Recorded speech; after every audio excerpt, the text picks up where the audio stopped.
केंद्र गृह मंत्री श्रीयुक्त अमित शाह ओडिशा आसीथिले। आज तांकर भाषण शुणिला परे लागिला जे केंद्र मंत्री बहुत भल भाव जानिछंती जे ओडिशा भारतीय जनता पार्टी एवं पार्टीर नेता मानकर अपारगता विषय रे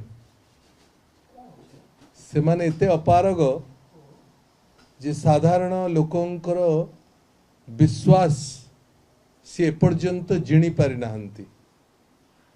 बहु चेष्टा 2009 मसीहारू ओडिशा भारतीय जनता पार्टी चेष्टा करी चली। 9 गला 14 गला 19 गला ए 24 भी आरंभ होची।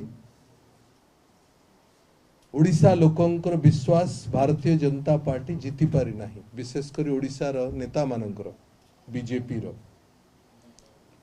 तेणु तांकर भाषण सुनला पर लागिला जे निश्चित भावरे ओडिशा बीजेपी रो कार्यकर्ता मानकर मोराल को बूस्ट करिया पे से आस्थिले, तांको उत्साहित करिया पे जे आम नेता मानकर अवस्था तो भल नाही, एमाने तो नेतृत्व दे पारिबे नाही।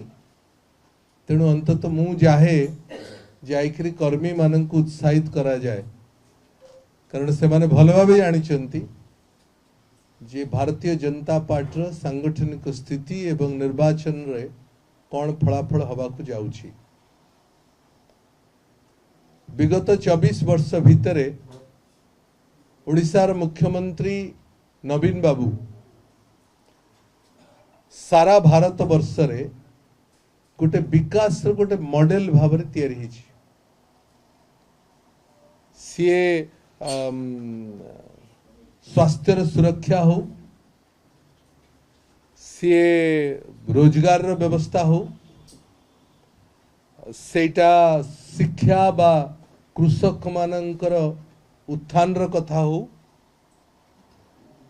ओडिशा शासन व्यवस्थार जो मॉडल अच्छी सरकार चलेबार जो मॉडल सेटा केवल भारत वर्ष रे नुह सारा पृथ्वी रे सर्वजन विदित हिची। ओडिशा सरकारंकर डिजास्टर मैनेजमेंट जो भली भाव रे विगत 20-25 वर्ष भितर सरकार मैनेज करिसंती, इंटरनेशनल रिकॉग्निशन मध्य अंतर्जातीय रिकॉग्निशन मध्य सरकार को मिली।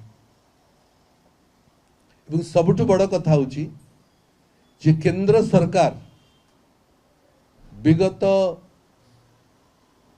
विशेषकर विगत 10 वर्ष भितर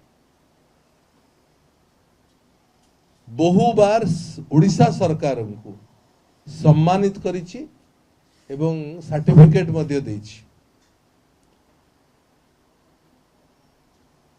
टैप रु पानी पीवार कथा हो, ग्रामीण हाउसिंग कथा हो, रूरल हाउसिंग कथा हो, ओडिशा जो भली भाव रे तार आर्थिक स्थिति को मैनेज करिछि, जहां हम इंग्रजी फिस्कल मैनेजमेंट बोली कहूचे, अर्थनीति को जो भली भाव रे समाधान करि परिछि, हैंडल करि परिछि एवं पीवा पानी रो जो भली भाव रे सुविधा जोगेवा रो प्रक्रिया रे ओडिशा सरकार अछि। ए चिनी चारोटी विशेष करी एई भली जिंस पाई ए भली काम पाई केंद्र सरकार निजे ओडिशा सरकार को सम्मानित करछंती। हेलो 10th एग्जामिनीज आपण माने एमसी एक स्कूल खोजुचंती कि जोंठी इंटीग्रेटेड कोचिंग पाई परिबे, तेबे टीएससी गुरुकुले जोग दियंतु जा एकेडमिक लर्निंग पार्टनर फिजिक्स वाला सहित अनुमोदित। कॉल 9438782020।